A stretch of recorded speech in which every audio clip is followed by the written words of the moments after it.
Iron Ridge Base was just another assignment on a Tuesday morning, until a black soldier with no rank insignia, a sealed case nobody could open, and credentials that made the entire system flinch walked through the front gate.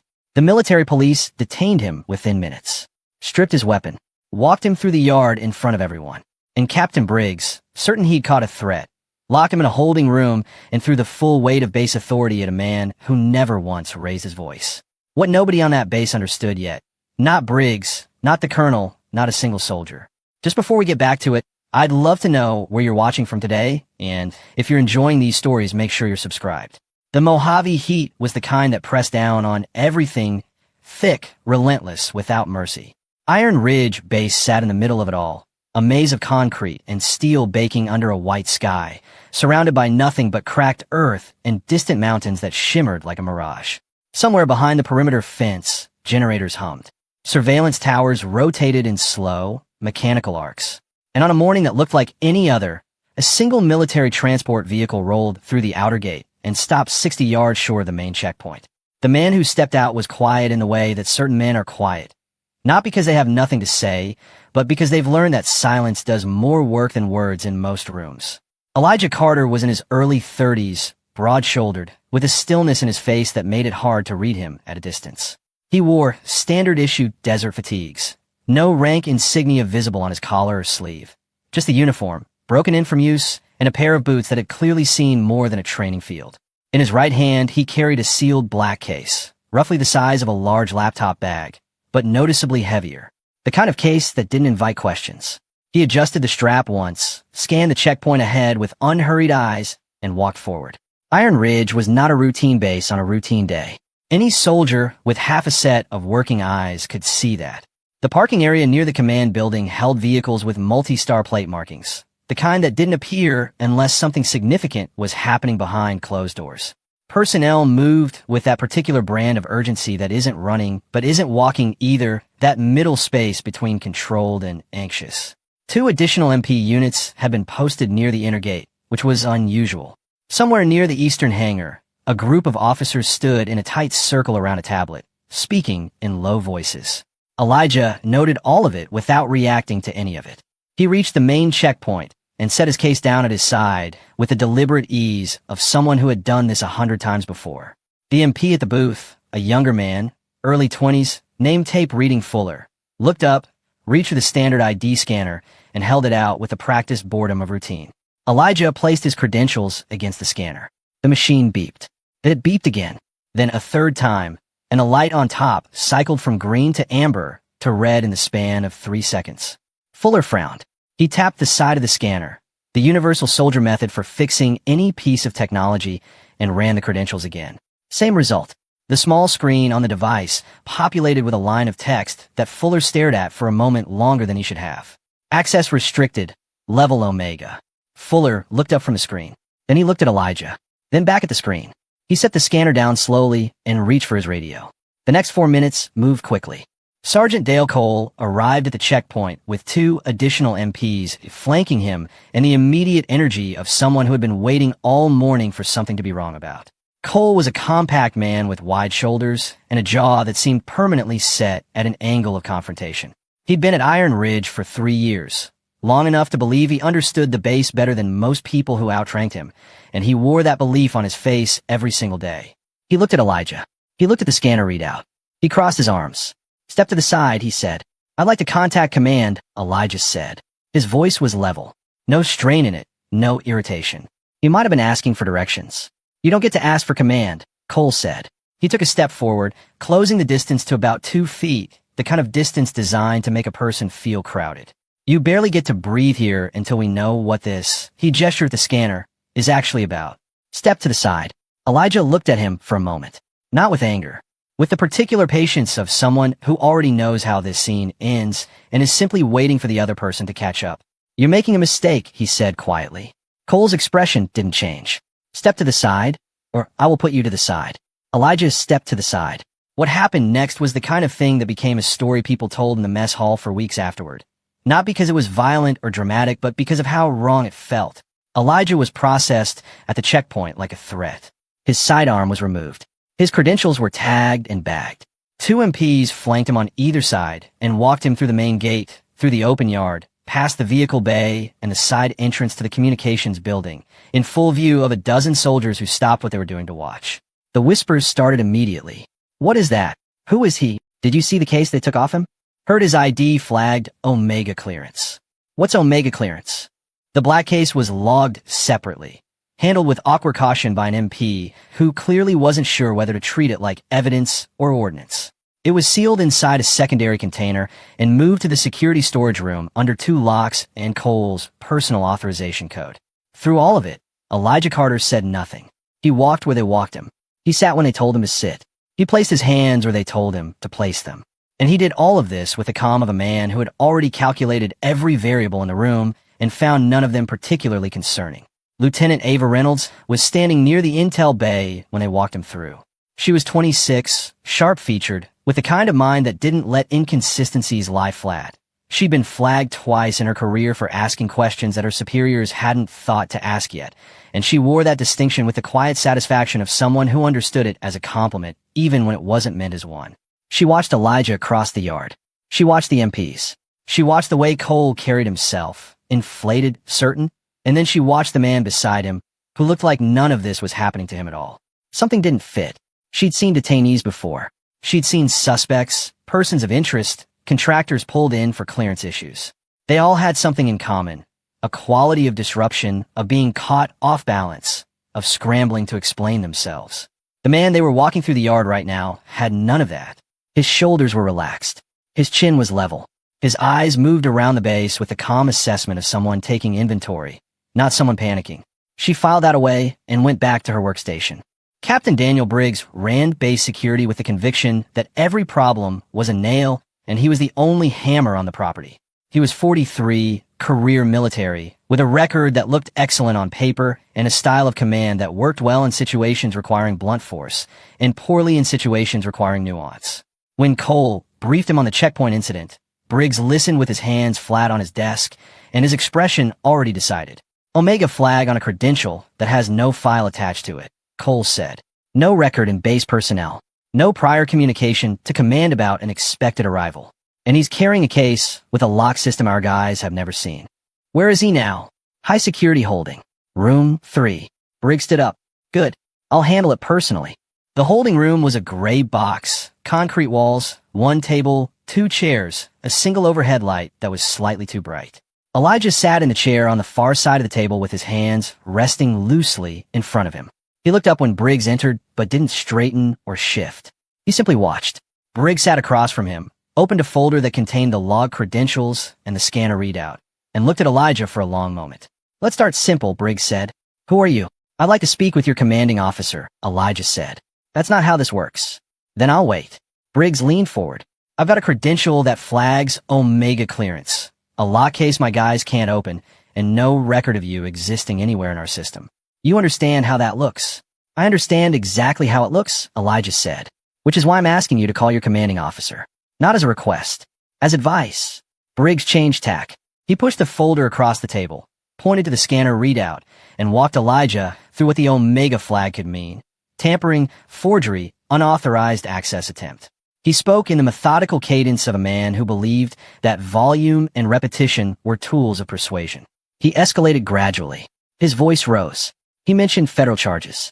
He mentioned black site transfers. He mentioned the word espionage twice, letting it sit in the room each time like he expected it to land hard. Elijah waded through all of it. When Briggs finished, Elijah said, "Call your commanding officer." Now, Briggs stood up from the table and walked to the door. He stopped with his hand on the frame and looked back. You're going to be here a long time, he said. You have less than an hour, Elijah replied, before this becomes your problem. Briggs left. In the security storage room, 2 MPs were doing exactly what they'd been told not to do, attempting to open the black case. The first MP, a young specialist named Webb, had tried the standard bypass tools twice with no result. The case didn't have a visible keyhole or a standard combination interface. What it had was a recessed biometric panel in the upper right corner, flush with the surface, barely visible unless you knew where to look. When Webb pressed his thumb against it out of curiosity, the case didn't open. But something else happened. A small display panel along the side edge of the case, dark until that moment, lit up with a faint blue glow. Text appeared on it, visible for only a few seconds before the screen went dark again. Webb leaned in and read it before it disappeared. Unauthorized access attempt logged. Detention status confirmed. What does that mean? The second MP asked. Webb pulled his hand back. I have no idea. Somewhere inside the case, something clicked, not loudly, but with the particular certainty of a mechanism engaging. Back in the intel bay, Ava had stopped pretending she was doing her assigned work. She was running a clearance search on the credential ID that had been logged at the checkpoint, using the access level her rank allowed, and then carefully going one layer deeper, using an authorization she technically had, but wasn't supposed to use casually. The search returned in under 30 seconds. No file found. She ran it again. Still nothing. She tried cross-referencing the credential string with personnel databases for each of the 5 branches. Nothing. She searched archived records. Nothing. She queried the classified contractor registry that she had to fill out a secondary authorization to access. Nothing. She sat back in her chair. In her experience, people got removed from systems. Records got classified, sealed, buried under layers of authorization requirements. But to not find even a shell, no redacted file, no placeholder entry, no access denied, return that would at least confirm a file existed somewhere. That was different. A redacted file meant someone wanted you to know the file existed while keeping the contents from you. No file at all meant something else entirely. It meant the person in that holding room had been deliberately kept outside the architecture of the systems she was looking at. That thought didn't sit easily with her. She pulled up the base activity log for the morning and scrolled back through the checkpoint records. Elijah's arrival had been logged, but when she tried to pull the associated personnel profile that should have auto-populated, the field was blank. Not blank like empty. Blank like there had never been a hook to attach it to. She closed the window, opened it again, and found a fragment, a single encrypted reference, buried in a routing tag that had been attached to the checkpoint flag automatically by the system. The reference was a code string she didn't recognize. She ran it separately. The return was a single line. Phantom Division. Classification. Restricted. She stared at it for a moment. Then she wrote it down by hand on a notepad and closed the tab. In holding room 3, Elijah looked at the wall across from him. The overhead light hummed. Outside the door, he could hear the muffled movement of MPs, the occasional crackle of a radio. He had been in rooms like this before. Smaller ones. Colder ones. Rooms where the people asking the questions had considerably more leverage than Briggs did, and where the patients required to wait them out had been a matter of survival rather than strategy. This was not that. This was a misunderstanding of a magnitude that was, frankly, impressive, the kind that required a particular combination of arrogance and institutional blindness to manufacture. He wasn't angry. Anger was a cost he'd learned to stop paying for situations that didn't require it. He glanced at the clock on the wall. The second hand moved. He counted the intervals between the guard change outside the door. He listened to the distant sound of aircraft movement near the eastern runway. 2 fighter jets that had been cycling on the ground since he arrived, which told him the operational window for Blackvale was compressing faster than the timeline had allowed for. He let out a slow breath through his nose. You have less than an hour, he had told Briggs. That was accurate at the time. He adjusted the estimate now, factoring in what he'd heard from the runway. 40 minutes. Maybe. He sat with that. In the operations center on the base's west side, a briefing was running for the 6 officers cleared for knowledge of Operation Blackvale. Colonel Raymond Harris, Iron Ridge's commanding officer, stood at the head of the table with a posture that communicated authority and a face that communicated stress. Harris was 51, silver-haired, with 28 years of command experience and an instinct for institutional politics that had gotten him to his current rank and occasionally gotten in his way there. He was gesturing at a map, a regional overview with 4 color markers representing covert team positions, when his aide leaned in and whispered something in his ear. Harris paused. His eyes moved slightly, but his expression didn't.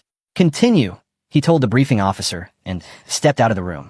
He returned 90 seconds later. The marker positions had changed in the interim, one of them drifting 20 kilometers east of its last confirmed location. Harris looked at it and said nothing. No one in the room knew about the man in holding room 3. Harris intended to keep it that way for now. 43 minutes after Elijah had been walked through the front gate, the first system fault appeared. It was small, a 30-second delay in the base's internal communication routing, the kind of thing that looked like a server hiccup. The tech on duty logged it as a minor anomaly and flagged it for the end-of-day report. 4 minutes later, a secondary fault appeared in the surveillance system. One camera sector, The block, containing the security holding rooms, cycled through a 6-second loop before resetting. The tech duty officer frowned at his screen and reached for his radio. In holding room 3, Elijah looked at the clock. 38 minutes. He looked at the door. "You have less than an hour," he had said. The clock ticked. The second hour at Iron Ridge Base began with the specific kind of quiet that precedes something breaking. Briggs had returned to the holding room once since the first interrogation, this time with 2 MPs standing at the door and a printed sheet of what he described as confirmed inconsistencies in Elijah's situation. He'd gone through them with the satisfaction of a man building a case he believed in, pointing out the absence of records, the unrecognized clearance flag, the case that no one could open, the complete lack of prior communication to base command about any arriving personnel. Elijah had listened to all of it with his hands resting on the table and his eyes steady on Briggs. She pulled up the base communication log for the past 3 hours and ran a filter for any outbound traffic that had been flagged, delayed, or rerouted. The results came back with 4 entries, all within the last 90 minutes. Each one showed a routing tag that matched the Phantom Division string she'd written on her notepad. Someone had been monitoring this base's communications from the moment Elijah was detained. She picked up her notepad and walked toward the security section. The base system's fault that had started as a minor routing delay had, over the course of the second hour, grown into something that the tech duty team was no longer comfortable describing as minor. 3 separate communication channels had experienced lag. The surveillance grid covering the north perimeter had reset twice, and a secondary authentication protocol on the base's command network had activated without any logged trigger, meaning it had been activated from outside. The tech duty officer, a sharp and methodical warrant officer named Grayson, had escalated the issue twice already. The second escalation had reached Briggs, who had told him to document it and continue monitoring. Grayson was now on his 3rd escalation request and had begun composing a summary report with the particular precision of someone who wanted a clear record of what he'd flagged and when. The base's systems weren't failing. They were being watched. That distinction was important, and Grayson put it in the report. At the same moment, in the security storage room, the black case's side panel lit up again. This time it stayed lit. The display read, "Unauthorized attention confirmed. Protocol Delta active." The panel cycled once, and then a soft tone, barely audible like the frequency at the edge of hearing, began to pulse from somewhere inside the case at 10-second intervals. Webb, who was still in the room, looked at it and then looked at the door and made a decision that the room was no longer somewhere he wanted to be alone. He reported to Cole, who reported to Briggs, who stood in front of the case for 20 seconds without touching it. "Lock this room," Briggs said finally. "Double the post. Nobody touches it." He walked out. Ava found Briggs in the corridor outside the operations center and fell in a step beside him. "Captain, I need 60 seconds. I'm Busse Reynolds." "I know. That's why I'm asking for 60 seconds instead of 20 minutes. She kept her voice even. "I've been running clearance checks on the man you have in holding. There's no file, which you know, but the credential flag he triggered, Omega level. It's connected to a classification tier I've never seen before. And his detention has already generated 4 flag communication intercepts in our outbound traffic. This base is being monitored right now, in real time." Briggs stopped walking. He turned and looked at her. "Monitored how?" "Externally. Someone outside this base knew the moment he was detained. Probably before Grayson logged the system faults." She paused. "What if he's not lying?" Briggs's jaw tightened. "What if he is? Then we lose 60 seconds checking." She held his gaze. "What do we lose if he's not?" For a moment, a brief, honest moment, something moved behind Briggs's eyes. Then it closed. "He's in holding for good reason, Reynolds. I followed protocol. The system is flagging things that don't happen when you follow protocol," she said quietly. Briggs pointed down the corridor. "Back to your station. I'll handle this." She went, but she didn't go back to her station. She went to the server room. In holding room 3, Elijah had been sitting with his eyes closed for the past several minutes. Not sleeping.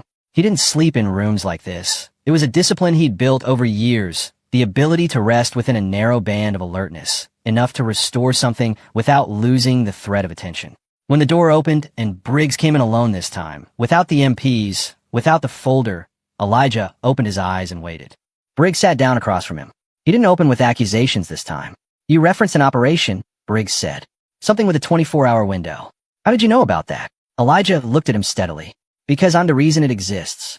"Explain that." "Not to you." He said it without cruelty, which somehow made it land harder. "I've been here for over an hour. The window I was working with when I arrived has compressed by approximately a third. The systems on your base are already showing the effects of a protocol I didn't activate. It activated on its own when your staff tried to open my case. You have a classified operation running that most of the people on this base don't know is live. And you are spending your time in this room. He paused. Call your commanding officer. That's the last time I'll say it. Briggs leaned back. He was working through something. Ava's words, the system reports, the side panel on the case, and now this man sitting across from him with no visible anxiety about any of it. You're not going to tell me anything else, Briggs said. It wasn't quite a question. You're not equipped to run what's coming, Elijah said. That's not an insult. It's a classification issue. The people who need to be in this conversation aren't in this room. Briggs stood. He left without saying anything. The server room was cold and smelled like electronics and recycled air. Ava worked quickly, pulling logs with the focused efficiency of someone who understood that every minute she spent on this carried a professional risk she decided was worth taking. She went back through the system fault timeline, the routing delays, the surveillance resets, the external authentication trigger, and mapped them against the timeline of Elijah's detention. Everything had started within 7 minutes of him being walked through the gate. She pulled the outbound communication intercepts and looked at the routing signatures again. The external monitoring wasn't passive. It was structured, organized, operating from a known channel that the base's communication system recognized, even if the security team didn't. The flag it was sending back wasn't a hack or an intrusion. It was an authorized override code being held in a dormant state, waiting for activation conditions to be met. Detention of a specific credential type had been the trigger. She leaned against the server rack and thought about that. The system hadn't been compromised. The system had been designed by someone, somewhere, who had anticipated exactly this scenario and built a response into the architecture of the base's own infrastructure. Without the base knowing, that level of access didn't come from a contractor or a field officer. She looked at her notepad. Phantom Division. She thought about the man in the holding room. The composure, the patience, the way he had told Briggs, "You're making a mistake," without a single degree of urgency in his voice. Not the effect of a man bluffing. The effect of a man who already knew the outcome and was simply waiting for everyone else to catch up to it. Her radio crackled. Grayson's voice. "Reynolds, you near terminal?" Base comms just flagged a new fault. It's not a delay this time. Something's trying to route through. She looked at the screen in front of her. The base communication system was blinking an incoming connection, external origin, using the same channel as the monitoring signatures. Then it cut off. Silence on the line. Then, slowly, across every screen in the server room, and, she would later learn, every screen in the operations center and the command building simultaneously, a single line of text appeared. Command override initiated. Stand by. She stared at it. In holding room 3, Elijah Carter looked at the clock on the wall, then at the door. 30 minutes, he said to no one. The text on every screen held for 5 seconds. Then it disappeared. But every door lock on the security wing engaged at the same moment, and the sound of them clicking shut, one after another, in sequence, moved through the corridor like a row of dominoes falling, mechanical and inevitable, until the whole section sealed itself, and the lights shifted to the flat amber of emergency secondary power. The base's main communication array went silent, and somewhere above the desert, invisible against the hard blue of the afternoon sky, a satellite adjusted its orientation by a fraction of a degree and began transmitting on a frequency that none of the equipment at Iron Ridge was supposed to be able to receive. Across 6 global command nodes, the same alert populated simultaneously on classified terminals. Asset Carter, status, detained. Protocol Delta, active. Override window, open. No one at Iron Ridge knew any of this, but they were about to. The amber emergency lighting did something to people that standard overhead fluorescence never did. It flattened faces, shortened shadows, and made everyone look like they were standing inside a problem they didn't know how to name. That was the quality of light in the Iron Ridge Command Building when the door locks engaged across the security wing and the main communication array went quiet. And it was the quality of light that Colonel Raymond Harris was standing under when his aide handed him a printed fault report that was already 3 pages long and growing. Harris read the first page, then the second. Then he set the report down on his desk with the particular care of someone placing something fragile on a surface they weren't sure would hold. "What do you mean the communication array is silent?" he said. "Outbound is completely blocked, sir. Inbound is routing through a channel we don't control. Tech team has been on it for 11 minutes, and they cannot identify the source of the override. Grayson, he's in the server room. He says it's not a hack. He says it looks like the system is, his word, cooperating with it. Harris stood very still for a moment. Outside his window, through the narrow glass that looked out over the central yard, he could see two MPs standing near the security wing entrance looking at each other with the expression of men who had been told to guard something and were now watching that thing become substantially more complicated than guarding. "Where is Briggs?" Harris said. "Heading here, sir." "And the detainee?" "Still in holding room 3. The lock engaged like everything else. He's not going anywhere." Harris turned from the window. "Give me a hard line to the eastern relay. If main comms are locked, we route through the relay." "We tried that, sir. The relay is routing through the same external channel." Harris picked up the fault report again. He turned to page 3. There was a line near the bottom that Grayson had written in plain language rather than technical notation, which meant Grayson had wanted to make sure it was understood clearly. Override source authenticated. Not external intrusion. Internal architecture responding to pre-coded trigger condition. This was built into the system. Harris set the report down again. He did not say anything for a long moment. Then, "Get Briggs in here. Now." Briggs arrived in the command office 2 minutes later with the energy of a man who had been moving fast and was not going to show that he was rattled by it. He gave Harris a summary. The detention, the credential flag, the case, the interrogation sessions, the system faults, in the clip cadence of someone presenting facts they believed supported their decisions. Harris listened without interrupting. When Briggs finished, Harris said, "You ran 2 interrogation sessions on an Omega flag credential with no file and no command confirmation. Protocol requires you to escalate a credential flag above your clearance tier to command. Immediately." Harris's voice was measured but not warm. "You didn't escalate. You interrogated." Briggs's jaw moved. The flag indicated a potential security threat. "With Black Veil active, I wasn't going to." "You weren't going to what, Briggs?" "Think." Harris turned back to the window. "Now, I have a base with sealed doors and a communication array that doesn't belong to me anymore. And I have a man in holding room 3 who told you, twice, according to Cole's log, to call command." The silence in the room had weight to it. "What do you want me to do, sir?" Briggs said. "Stand in that corner and don't touch anything," Harris said. It wasn't a joke. Ava was still in the server room when the locks engaged, and being in the server room when the locks engaged turned out to be the best possible place to be, because the server room had a hardwired terminal that was connected to a secondary network layer that the override hadn't fully subsumed yet.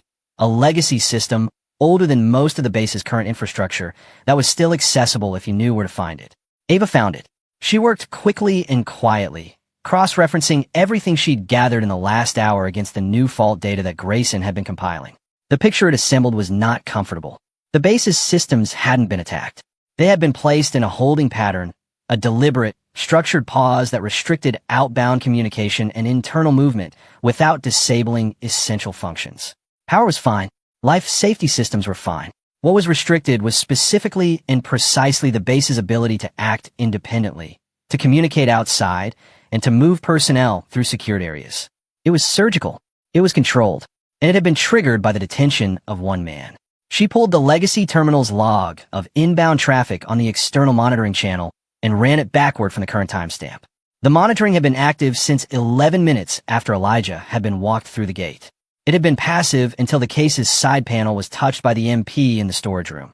That event had escalated it from monitoring to Protocol Delta active status. And Protocol Delta, based on what she could read in the architecture, was designed to do exactly one thing: hold a situation in place while a higher authority prepared to intervene. She wrote that down. Then she made a decision that she understood could end her career or accelerate it, depending entirely on whether her read of the situation was correct. She left the server room, walked to the security wing, and used her authorization code on the door panel. The door didn't open. The lock override controlled it. But the panel registered her code and logged it, which meant Grayson's secondary system would see that she tried. She knocked. From the other side of the sealed door, she heard nothing for a moment. Then Elijah's voice, calm and clear, came through the ventilation gap at the base of the door. "Lieutenant Reynolds." She went still. He knew her name.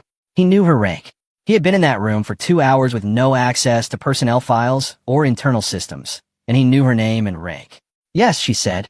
"The door won't open from your code right now. The override controls physical access in this section." A brief pause.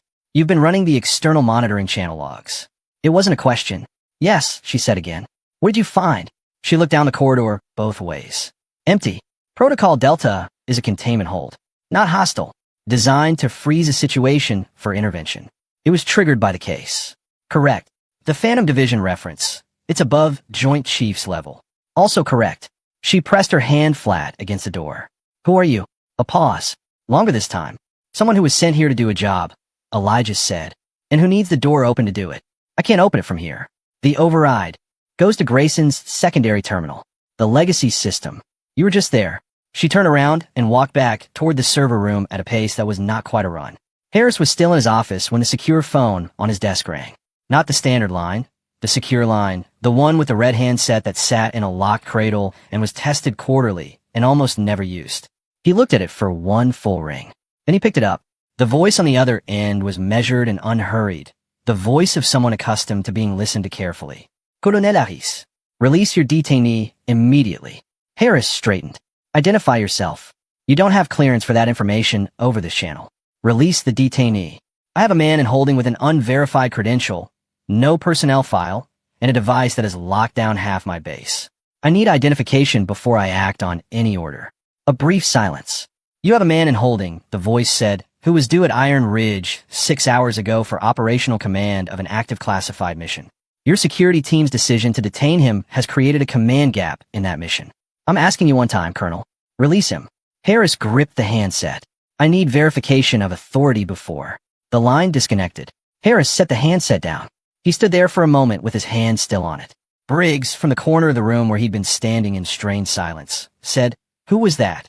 I don't know, Harris said. That was the problem. In the server room, Ava found the legacy terminal still live and navigated to the access override panel that Grayson had locked behind a secondary authorization. She used her code. It accepted. She went into the physical access controls for the security wing and found the holding room locks listed individually. Room 3 was flagged with the protocol Delta override, which meant her standard authorization wouldn't release it. But there was a second option, a manual exception protocol for medical or life safety emergencies that bypassed the override lock and logged a justification code. She stared at it for a moment. Using it would generate a record. The record would be reviewed. She would have to explain it. She entered the justification code for medical assessment, technically within her authority as a senior officer, technically stretching the definition of the situation, and authorized the release. Down the corridor, she heard the lock on holding room 3 disengage. She was at the door 30 seconds later. Elijah was already standing when she opened it, the composed, unhurried posture of someone who had expected the door to open at approximately that moment. He looked at her directly. Good call on a legacy terminal, he said. You knew about it. I know about most things on this base. She stepped back. He walked out into the corridor, and she fell in a step beside him. You said you compromised a mission. Tell me what that means. Walk and talk, he said. We don't have much time. As they moved through the corridor, he spoke in the efficient cadence of someone relaying a briefing to someone he decided, in the span of about 90 seconds, was capable of receiving it. Black Veil was live. Multiple covert teams across 3 international zones.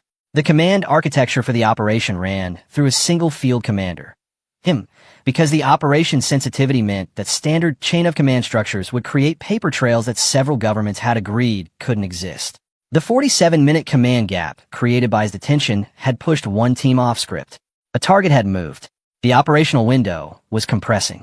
What's the case? She asked. Command interface. Everything runs through it. Where is it? Security storage. Room 7, second lock. She changed direction. He followed without comment. They were 30 feet from the security storage room when the base erupted. Not with sound. There was no explosion, no alarm, no single dramatic noise. It was more like a pressure change, the kind you feel in the air before something breaks. 3 things happened in rapid succession. Every screen on the base's internal network populated simultaneously with a standby signal. A fighter jet on the eastern runway powered up its engines without a scramble order being issued, and Colonel Harris's office phone rang again, this time on every line at once. Ava stopped in the corridor. Elijah did not stop. Keep moving, he said. She caught up. They reached security storage, and she used the same medical exception authorization to release the lock. The room was empty. Webb had cleared out after the case's panel activated, and no one had been back. The black case sat on the center table exactly as it had been placed, sealed, the biometric panel dark. Elijah crossed to it, pressed his thumb against the panel, and the case opened with a solid, mechanical release of pressure. Inside, in fitted compartments, 2 encrypted tablets, a compact satellite transceiver, a command interface unit that looked like nothing available through standard military procurement, and a set of earpieces. He took one of the tablets and the transceiver.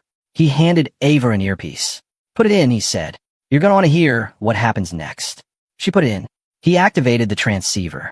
Across the base, in every room with a screen, the operations center, the command building, the communications hub, the briefing rooms, the security monitoring station, the standby signal that had populated on the internal network was replaced simultaneously with a live feed. The feed showed a secure conference room. The background was generic, gray wall, overhead light, the kind of deliberately anonymous setting that existed in certain facilities for exactly this kind of communication. But the people in the frame were not anonymous. Seated at the table were 4 individuals in uniform. 3 of them wore the kind of rank insignia that most Iron Ridge personnel had only seen in photographs. The 4th, centered in the frame and looking directly into the camera, was a 4-star general. His name was known. His face was known. He was not someone who appeared on base screens unannounced. Beside him, partially visible, were 2 individuals in civilian dress whose presence alongside a 4-star general communicated, without any words being spoken, that this was not a unilateral military matter. Every person at Iron Ridge who was near a screen stopped moving. In the operations center, a junior officer who had been in the middle of a sentence simply stopped speaking.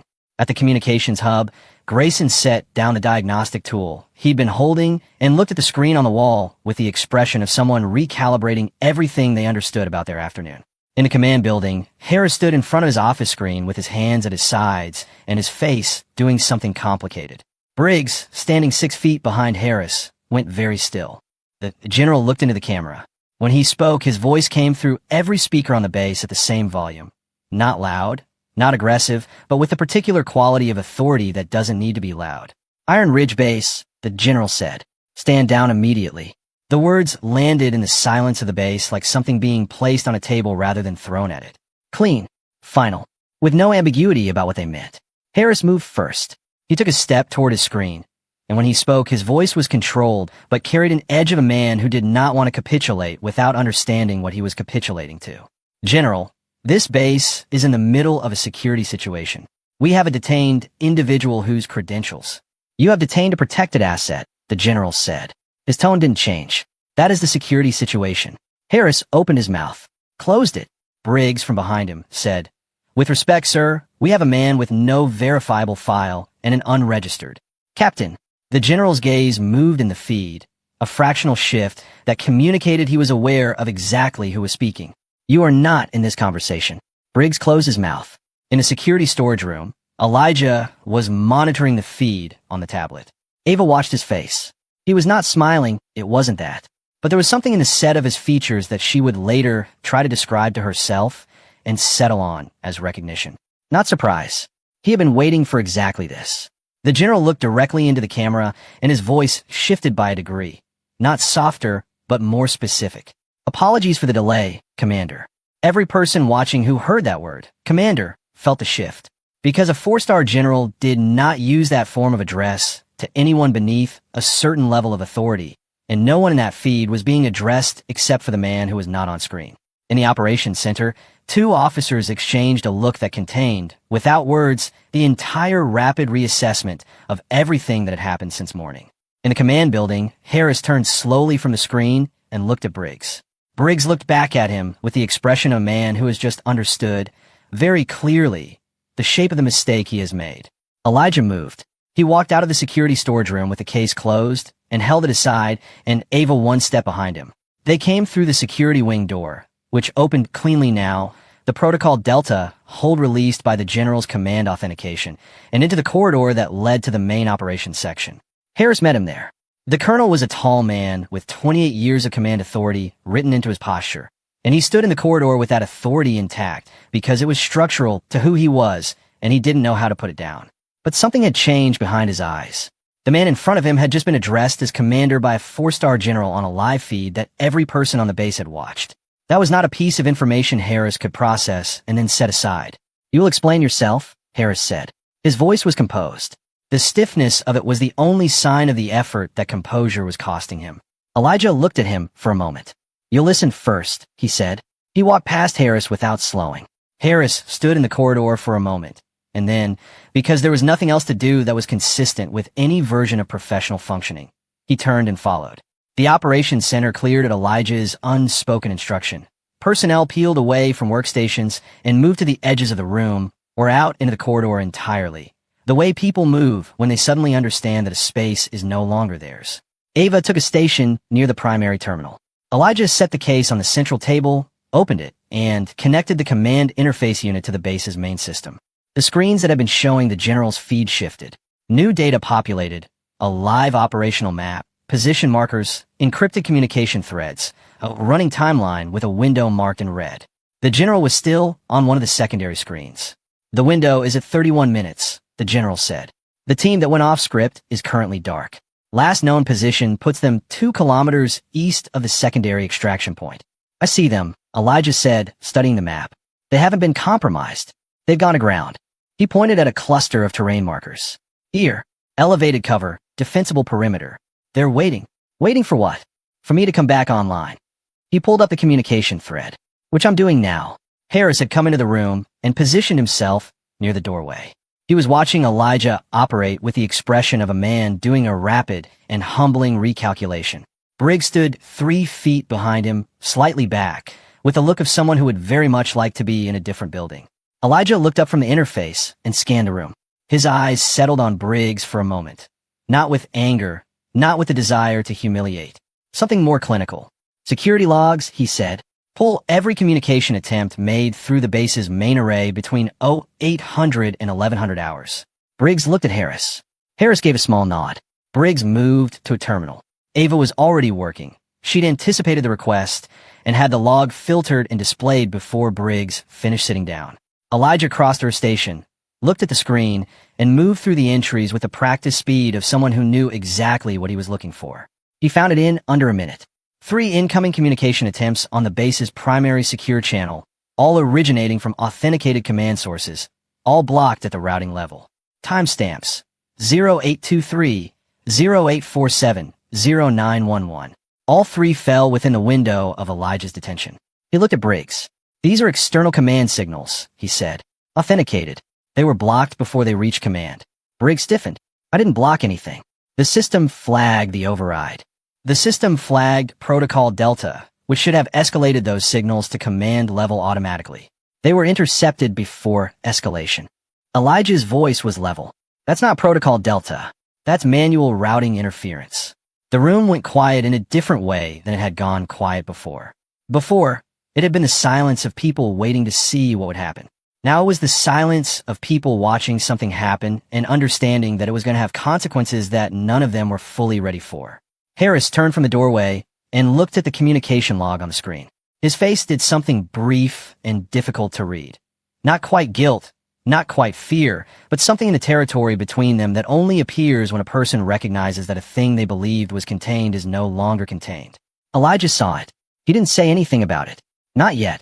He filed it, the way he had filed every piece of information since he had arrived at this base, and turned back to the operational map.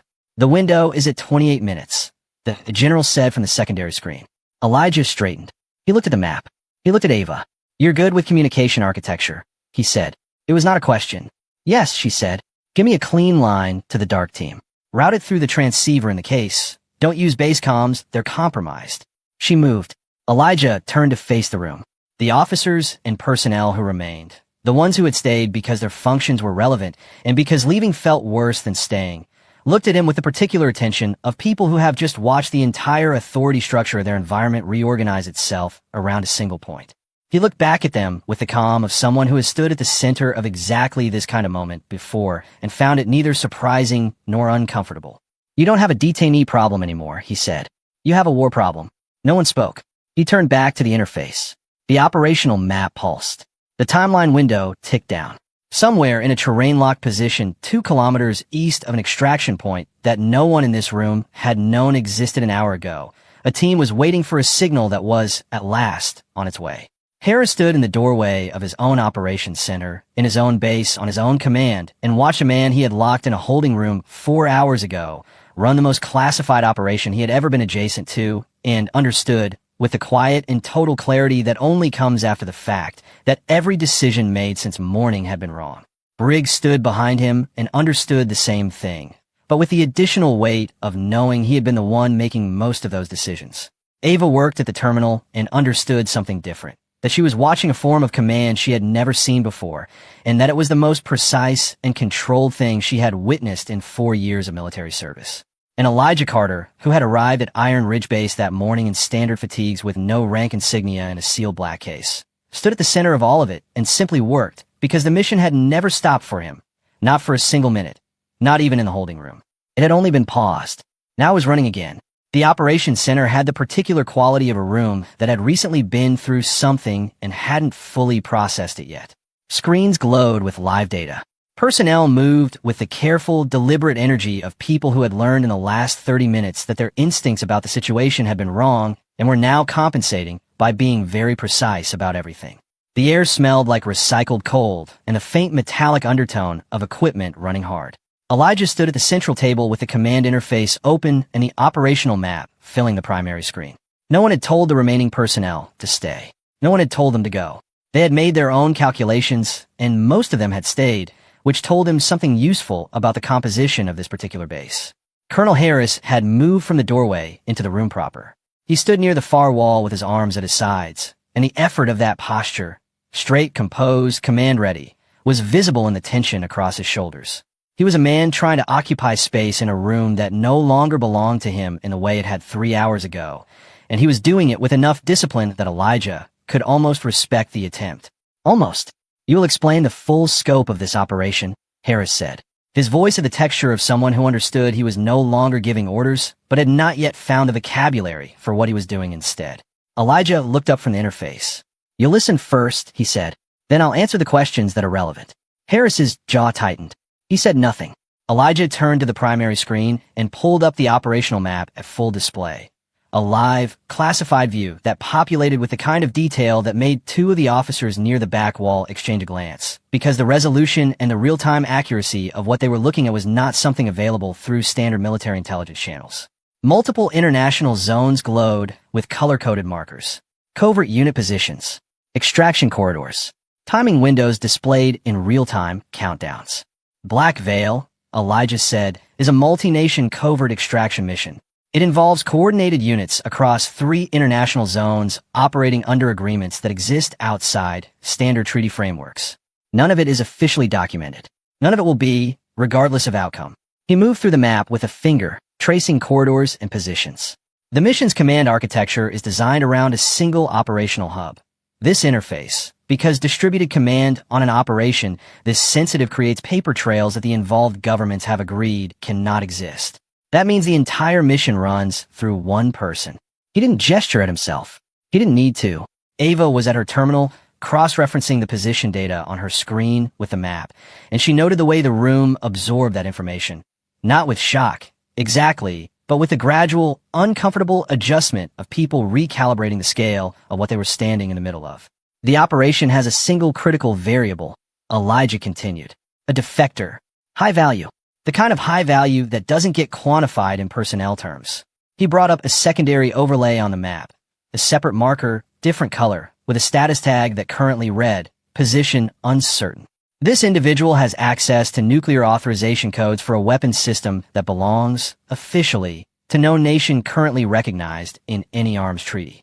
Unofficially, he paused for a fraction of a second. It belongs to 3. The room was completely still. If this defector is taken by hostile forces before extraction is complete, Elijah said, the codes move with them. And the parties who want those codes are not interested in negotiation. Harris looked at the map. Something in his face had changed. The stiffness was still there, but underneath it, something that looked like it might eventually become the recognition of magnitude. Not guilt, not yet, but scale. How long has this been active? Harris said, 72 hours from initial deployment. Elijah looked at him directly. I was due on this base 6 hours before I arrived. The delay was operational, unavoidable. My arrival window was tight. It became tighter when your checkpoint detained me, and it became critical when the command gap hit 47 minutes. He paused. 47 minutes is a long time when a team is waiting for direction in a contested zone. What happened in those 47 minutes? Ava asked from her terminal, not looking up. A strike team went off script. They had a decision point they weren't cleared to make independently, and without command contact, they made it anyway. The target moved. He brought up a position log. The defector is no longer at the primary extraction point. Current location is tracked, but unstable. We have a window. It's closing. He looked at the countdown on the map.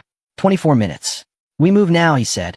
Ava had been working the communication thread for the dark team since Elijah had asked her to, routing it through the transceiver rather than base comms, and she had it live in under 4 minutes, a clean, encrypted line that came up on the command interface with a green status indicator. She brought it up without announcing it, and simply turned her screen toward Elijah. He looked at it. He looked at her. Good, he said. It was 2 syllables. It landed like something more.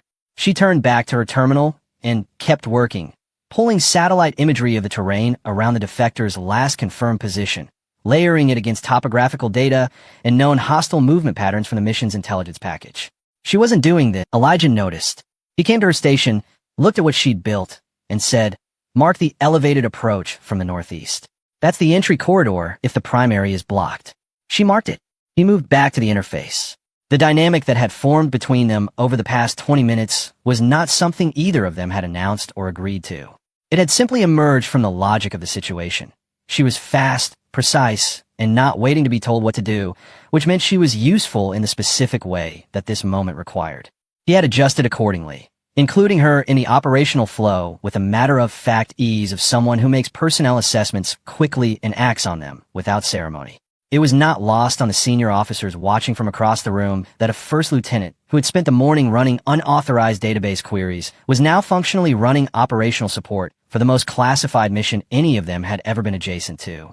Briggs, watching from near the door, said nothing. He had been saying nothing for a while now, and the nothing had a quality to it. Not sullen, not absent. Processing. Elijah pulled up the security logs on the secondary screen. He moved through them with the same focused efficiency he brought to everything. And when he found what he was looking for, he brought it to the primary display, without preamble. The 3 blocked communication signals from the morning. 0823, 0847, 0911. He turned to the room. These are authenticated external command signals. They arrived through the base's primary secure channel during the window of my detention. He brought up the routing architecture. Protocol Delta, once active, should have automatically escalated all authenticated external signals to command level. That's what it's designed to do. These 3 signals were intercepted before escalation. He let that sit for a moment. That interception required manual access to the base's communication routing at an administrative level. He looked at Briggs. Briggs looked back at him, and the expression on his face was one of a man who had been expecting this, dreading it, maybe, but expecting it, and who now understood that it was here. "I need to be clear," Elijah said. "These signals were not blocked by Protocol Delta. They were not blocked by your checkpoint procedures. They were not blocked by any automated system." Another pause. "They were manually rerouted." "I didn't block anything," Briggs said. His voice was flat, not defensive, something closer to exhausted. "I locked down the detainee area." She didn't say anything. Elijah had given assignments without asking for them to be accepted. He had told a signals officer named Hartwell to run continuous position updates on the defector's tracker. He had told a logistics officer to have a stealth transport ready at the eastern runway within 40 minutes. He had told Ava to maintain the clean communication line to the dark team and flag any position changes in real time. All 3 had done exactly what he said without hesitation, which was the particular quality of authority that didn't come from rank insignia or institutional position. It came from the clarity and precision of the person giving the instruction, and from the demonstrated fact that the person giving the instruction knew exactly what they were doing. Briggs had been given nothing. He sat near the back of the room and watched. 20 minutes into the reorganized operation, Ava flagged him. "There's something in the data logs," she said. She didn't raise her voice. The motive Elijah had already confirmed in the corridor. The scale of it was larger than he'd initially read. He filed it. He would deal with the full scope of it after the mission. Right now, the mission had a problem that was more immediate than Harris. His earpiece activated. The voice on the clean line to the dark team was controlled, but carrying the specific impression of a person transmitting from a position that had become less secure since the last contact. "Command, this is Dark Element. Position updated. We are at secondary fallback. Threat presence has increased. Estimate 6 to 8 additional hostiles in the outer perimeter. We are still holding but a pause. a sound in the background that resolved into something that was not ambient noise. We have movement on the eastern approach. Elijah pressed the earpiece. Hold position. Extraction window is 22 minutes. Do not engage unless contact is unavoidable. Copy. Holding. He looked at the operational map. The defector's position tracker had shifted a small movement northeast, which matched the dark team's secondary fallback location. They were together, which was good. The increased hostile presence around their perimeter was not good. He turned to Ava. Satellite pass over the secondary fallback zone. Right now, she had it up in 40 seconds, a live overhead view of the terrain, the resolution sharp enough to show movement. The dark team's position was visible as a cluster of heat signatures in an elevated rock formation. The outer perimeter showed additional signatures, moving in a loose arc from the east. 6 confirmed, Avis said. 2 more possible western approach. Moving to cut off the extraction corridor, Elijah said. He studied the image for a moment. They're not advancing. They're positioning. They're going to wait for the window to close, Avis said quietly. Yes. He looked at the countdown. 19 minutes. Which means we don't wait for the window. He opened the mission deployment parameters on the command interface and began building a revised extraction plan, a direct insertion to the northeast approach she'd marked earlier. Time to arrive at the fallback position with a 15-minute overlap before the hostile perimeter could complete its arc. It was tight. It was the kind of tight that left no room for the next problem, and there was always a next problem. I need the stealth transport ready in 15 minutes, not 40, he said in no one specific. The logistics officer, whose name was Pruitt, said, I'll get it done, and left the room at a pace that was almost a run. Harris, from the secondary terminal, said, What do you need from me? Elijah looked at him. The question was direct, and it carried in it the specific weight of a person who has understood what they did wrong and is now trying, in the only way available to them, to do something right. Run interference on the airspace clearance for the stealth transport, Elijah said. You have relationships with the regional air command that I don't, and I need that corridor open in 12 minutes. Harris nodded and moved to the terminal. It was not forgiveness. It was function. Elijah understood the difference, and so did Harris, and neither of them pretended otherwise. Ava had her eyes on the satellite feed and her hand near the communication line when the dark team's transmission broke up. It wasn't static. It was the specific pattern of a signal that had been interrupted by something physical, a transmission cut, not a technical fault. It lasted 4 seconds, came back, and the voice on the other end was different. Tighter. Command. Contact. Eastern approach. They moved early. Elijah was at the interface in 2 steps. How many? 3 confirmed, 2 suppressed. We are still holding the position. Defector is secure. A pause. The sound of movement, deliberate and low. We need extraction now. 14 minutes, Elijah said. We may not have 14. Elijah looked at the satellite feed over Ava's shoulder. The hostile signatures on the eastern approach had broken from their holding positions, 3 of them moving toward the rock formation, the others maintaining the outer arc. The dark team had taken them down to 5 active threats on the eastern side, but the western approach signatures were still in position and still moving. He calculated. He calculated the way he had learned to calculate in rooms considerably more dangerous than this one. Quickly, without the kind of hope that distorts math. Ava, he said. I see it, she said. She already had the northeast approach corridor up on a separate screen. If the transport hits the insertion point at the 12-minute mark instead of 15, the team can move to meet it. Cuts the exposure window. Can Pruitt make 12 minutes? She looked at her screen. Hartwell, get Pruitt on the line. Hartwell patched it. Pruitt's voice came through, slightly breathless. I'm on the runway. Crew is boarding. What do I need? 12 minutes, not 15, Ava said. A pause. I need 11 to do 12 right.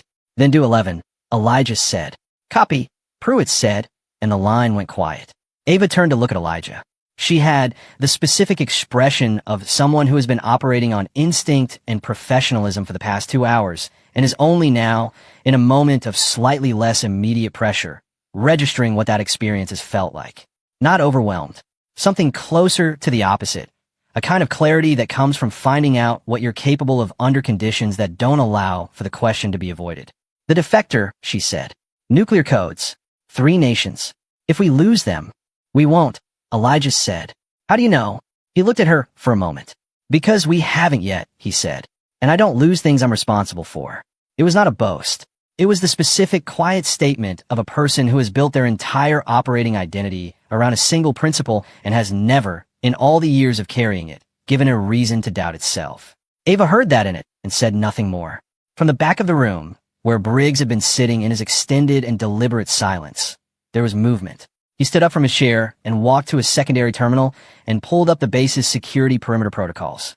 He began running a sweep of all outbound vehicle and personnel activity, checking for any bayside anomalies that might compromise the transport deployment. Nobody had asked him to. He did it because it was useful and because it was the only thing he could do right now that was useful, and he understood clearly enough at this point that useful was the only currency that mattered. Elijah noticed. He didn't say anything. He turned back to the operational map. 13 minutes had become 11. 11 was what they had. 11 was what they would work with. The countdown ran. The transport powered up on the eastern runway. And somewhere in a rock formation in a contested zone that didn't officially exist, a team held a position around a person carrying information that 3 nations were willing to start a war over, and waited for the signal that told them help was 11 minutes out. Elijah watched the map. He watched the hostile signatures. He watched the countdown. He breathed slowly and steadily, the way he had learned to breathe in rooms considerably smaller than this, in situations considerably less recoverable than this, when the only thing between a mission and its failure had been the specific, disciplined refusal to let urgency become panic. "Now we're out of time," he said quietly. He picked up the command interface. He began to move. The eastern runway at Iron Ridge smelled like jet fuel and hot asphalt, the kind of combination that meant something was about to move fast. The stealth transport sat on the tarmac with its engines already cycling, low and steady, Pruitt's crew running final checks with the focused efficiency of people who had been given 11 minutes and had decided 9 was better. The desert evening was pressing in from the west. The sky had gone from white to the deep bruised orange of late afternoon, and the mountains in the distance had lost their shimmer and taken on their solid, indifferent shapes. Elijah walked across the tarmac with the black case sealed and strapped to his back, the command interface tablet secured inside his vest, and the earpiece running a live feed from Hartwell's position updates back in the operations center.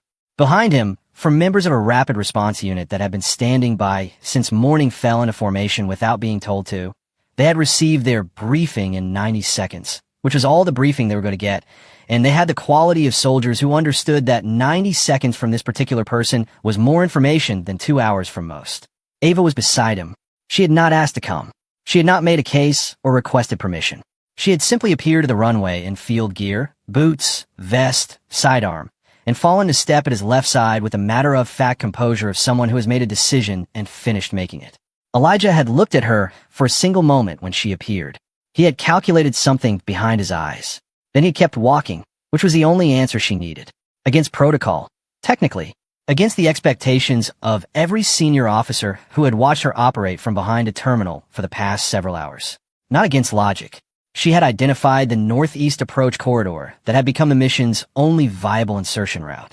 She had built the satellite overlay that the extraction plan now depended on. She understood the operational picture better than anyone on the transport except Elijah, and he was going to need someone who understood the operational picture in the field, not back at a terminal. She knew this. He knew this. They boarded the transport without discussing it. Harris stood at the edge of the runway and watched them go. He had cleared the airspace corridor in 10 minutes, 2 minutes faster than asked, using relationships with Regional Air Command that had taken years to build and that he had spent this evening. It was the most useful thing he had done all day, and it was not enough, and he knew that, and he stood there with that knowledge and watched the transport lift. Briggs stood 10 feet behind him. He watched too. When the transport cleared the perimeter fence and banked northeast against the darkening sky, he turned and went back inside. He had a security sweep to finish. The flight was 23 minutes. Elijah spent the first 8 on the command interface, monitoring the dark team's position and the hostile perimeter. The eastern threat had stabilized. The 3 hostiles the dark team had engaged were down, but the western approach signatures had completed their arc and were now positioned between the fallback point and the primary extraction corridor, which was why they were using the northeast approach, which was why the timing had to be exact. Ava was running the satellite feed on a secondary tablet, watching the overhead view update in real time as the transport moved. At the 14-minute mark, she said, "Western approach is moving again. They've got the primary corridor locked. They don't know about the northeast. That's the only thing working in our favor right now," Elijah said. "How many variables do you usually have working in your favor?" He looked up from the interface. A brief pause. "Enough," he said. She looked at the satellite feed. The hostile count on the western approach is up to 9. That's more than the earlier estimate. I saw it. The team at the fallback is 4 people plus the defector. If the northeast insertion gets compromised, it won't. She looked at him. You keep saying that. And I keep being right, he said, without heat, without arrogance. Just a flat statement of someone reporting an observable pattern. She turned back to the feed. At the 17-minute mark, Elijah opened the communication line to the dark team. We are 7 minutes out. Northeast approach, as discussed. Move the package to the upper edge of the formation. We coming above you, not below. Confirm. A pause. Then the team lead's voice, compressed, controlled, with the specific steadiness of someone who has been in a contested position for several hours and is running on discipline and training. Confirmed. Package is mobile. Upper formation in 4 minutes. Copy, Elijah said. Keep the line open. The transport banked slightly, adjusting course. Outside the narrow viewport, the terrain below had shifted from flat desert to broken rock country. Irregular formations, deep shadow, the kind of landscape that swallowed movement and made everything uncertain at ground level. Elijah looked out for a moment and then looked back at his interface. 2 minutes, the pilot said over the internal line. The insertion was clean. The northeast approach came in above the rock formation from an angle the western hostile line didn't have visibility on, and the transport held a low hover for 40 seconds while the team moved, Elijah first, then the rapid response unit, then Ava, each of them dropping to the upper ledge of the formation and moving immediately into cover. The defector came next, assisted by 2 members of the dark team, and landed on the ledge with the awkward urgency of a civilian in a situation that had exceeded everything their life had prepared them for. Elijah had the defector's arm before the person had fully found their footing. You're with me, he said. Stay close, stay low, don't stop moving. The defector, a lean person in civilian clothes that had seen considerably better days, with the wide, exhausted eyes of someone who had been running for 72 hours, nodded and did not speak. The dark team's lead came up beside Elijah. Western perimeter is aware of the transport sound. We have maybe 4 minutes before they reorient. Then we need 3, Elijah said. The route out was the same corridor Ava had identified on the satellite overlay.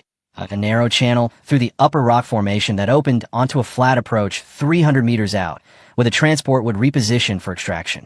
300 meters of broken terrain in failing light, with 9 hostile signatures on the wrong side of a perimeter that was beginning to turn. They moved. The first 2 minutes were clean. Elijah led from the front, pace steady, reading the terrain with the focused attention of someone who had moved through worse than this in conditions that didn't allow for the luxury of satellite imagery or advanced preparation. The defector stayed close. The rapid response unit covered the flanks. The dark team handled the rear. Ava was behind the defector and 2 steps ahead of the rear guard. She was moving well, not with the mechanical precision of someone following a procedure, but with the adaptive, instinctive awareness of someone whose mind was still running operational calculations while her body handled the physical demands. At the 150-meter mark, she grabbed Elijah's arm. Stop, she said. He stopped. The column stopped. She pointed left. In the rock face beside the corridor, barely visible in the shadow, was a gap. Not on any map, not visible on the satellite overlay because the angle had been wrong. A secondary passage, narrow enough that it would need to be moved through in single file, but cutting directly through a section of terrain that the main corridor had to loop around. It shaved 60 meters off the route, and, more importantly, kept them below the ridge line that the Western hostiles were currently using as their reference point for the reorientation sweep. Elijah looked at it. He looked at the countdown in his head. He looked at the gap. Move, he said. They moved through the gap single file. Elijah first, the defector second, the rest following. It was tight, and it was dark, and 1 member of the rapid response unit had to turn sideways to clear his shoulders, but they came through at the 240-meter mark instead of the 300, and when they cleared the rock face and came out onto the flat approach, the transport was already repositioning, its landing lights off, running dark and low against the deepening sky. Behind them, from the direction of the western perimeter, they heard movement. Not close, but not distant. Double time, Elijah said. They ran. The transport touched down for 35 seconds. Everyone boarded. The door sealed. The engines pushed, and the aircraft lifted, banking hard northeast, clearing the terrain with the specific urgency of a machine being asked to do something quickly by someone who was not going to accept slowly as an answer. Below, on the flat approach, hostile signatures arrived at the extraction 0.19 seconds after the transport's wheels left the ground. 19 seconds. Elijah sat in the transport with his eyes closed for a moment. The defector was beside him, breathing hard, hands shaking with the release of sustained fear. The dark team lead was running a head count. Everyone was present. Everyone was intact. Ava sat across from him. She was looking at him with an expression that had been building for hours and had finally settled into something she could name. Not awe. She was too precise for awe. Recognition. The recognition of someone who has watched a thing operate at the full extent of its capability and has understood, clearly and without romanticism, exactly what they were watching. Elijah opened his eyes and found her looking at him. "The gap in the rock," he said. "I wouldn't have seen it from the front." "No," she agreed. "Good call." She nodded. She looked out the viewport at the dark terrain below and said nothing more. She didn't need to. Iron Ridge Base in the morning looked like a place that had decided, overnight, to pretend that the previous day had been ordinary. The generators ran at their standard pitch. Personnel moved through the yard on their normal routes. The checkpoint at the main gate processed vehicles with the routine efficiency of a system that had not, 12 hours ago, been locked down by a command override that no one on base had authorized. But the pretense only held its surface level. Underneath it, in the way people moved and spoke and avoided certain topics in certain rooms, the base carried the specific residue of a day that had changed the reference points of everyone who had been present for it. Some things, once witnessed, don't permit the same relationship with ordinary that existed before. The defector had been transferred within 2 hours of the transport's return, a handoff so quiet and so fast that most of the base never knew it had happened. A vehicle, a team, a route that Elijah had organized from the command interface before the transport had even landed. The nuclear codes were out of hostile reach. The mission was complete. Black Veil was, in every sense that mattered, over. Elijah spent the first hour back at Iron Ridge doing administrative work, the specific, unglamorous paperwork of an operations closeout. Routing confirmations, personnel logs, after-action timestamps. Ava helped without being asked, and together they moved through it with the efficient quiet of people who had been working in close coordination long enough to anticipate each other's next step. When it was done, Elijah closed the command interface, sealed the black case, and sat for a moment in the operations center that had been the center of everything and was now just a room with screens and chairs and the faint smell of hours of sustained effort. Colonel Harris was removed from command quietly. No announcement, no ceremony. His authorization codes were deactivated at 0600, and by 0800 a temporary command structure had been established pending a formal review that would happen at a level significantly above Iron Ridge. The routing logs, the 68-hour surveillance pattern, the 3-block command signals, all of it had been packaged and transmitted to the appropriate oversight body the previous evening, while the extraction was still running by Elijah from the command interface. Harris's personal effects were moved from the command office by mid-morning. The office sat empty for the rest of the day with the door closed, the way rooms sit empty when they are between one thing and whatever comes next. His career did not survive the review. His service record was amended in ways that would never be publicly visible, and his name was removed from the operational chain of every mission he had been associated with in the preceding 3 years. He disappeared from the institutional record with the quiet thoroughness of a system that knows how to erase things when it needs to. It was not justice in any satisfying, visible sense. It was the kind of consequence that happens in rooms that no one outside them ever hears about, which was, in the world Elijah operated in, the only kind that was available. Briggs found Elijah near the vehicle bay in the late morning, when the base had settled into its secondary routine and the intensity of the previous day had receded to the background frequency of an institution returning to itself. He came without an agenda that was visible. He walked up and stood there for a moment, which was honest, and then he said, "I owe you an apology." Elijah looked at him. "Not the qualified kind," Briggs said. "Not the kind where I tell you I followed protocol, and the protocol was wrong, and therefore I was technically correct in some narrow way." He paused. "I made bad calls. I let ego run when I should have escalated. I put the mission at risk because I was more interested in being right than being correct." He held Elijah's gaze through all of it. "I'm sorry." Elijah was quiet for a moment. "I've seen that choice made by better officers than you," he said finally, "in situations with less pressure. You're not the first person who confused confidence with competence in a high-stakes moment." A pause. "You won't be the last." Briggs absorbed that. "Is that forgiveness?" Its context, Elijah said. "Forgiveness is yours to decide you need or don't need. That's not my job." He looked at Briggs steadily. "Next time someone hands you something you don't recognize, something that doesn't fit your map of how things work, listen before you act. The thing you don't recognize isn't automatically a threat. Briggs nodded. He stayed a moment longer, as if there were more to say, and then concluded that there wasn't, and left. Elijah watched him go. He didn't call after him. There was nothing left to add. Ava's promotion came through in the early afternoon. A formal notification delivered to her through standard channels, which meant someone with appropriate authority had moved quickly.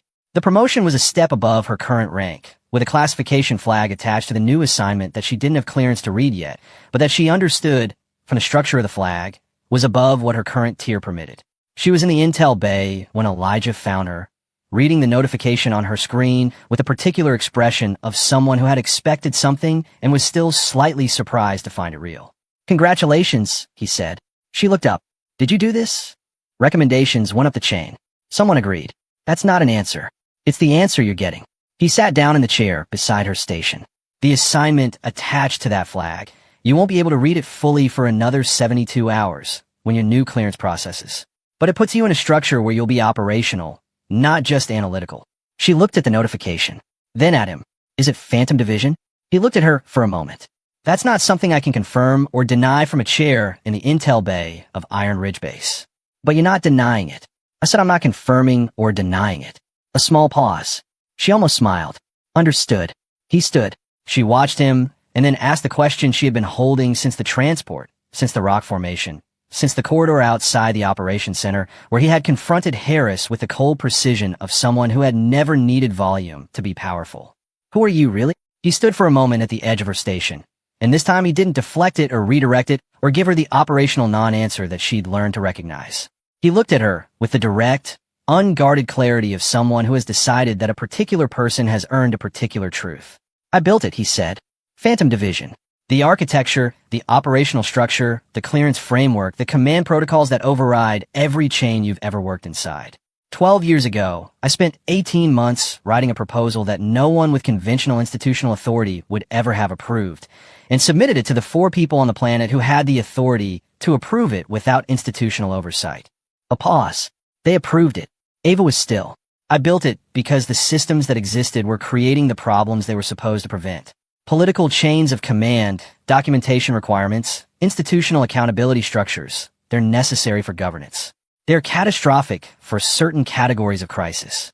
The kind where the acknowledgement of a problem is itself a trigger for the problem getting worse." He looked at her steadily. "Phantom Division exists to operate in that space. To fix the things that governments can't publicly admit are broken. To prevent the wars that never appear in any history because they never started." Ava thought about that. About the defector, about the nuclear codes, and the 3 nations, and the hostile signatures that had arrived at the extraction 0.19 seconds too late. About the 47-minute command gap that had come within a margin she didn't want to calculate of becoming something that could not have been recovered from.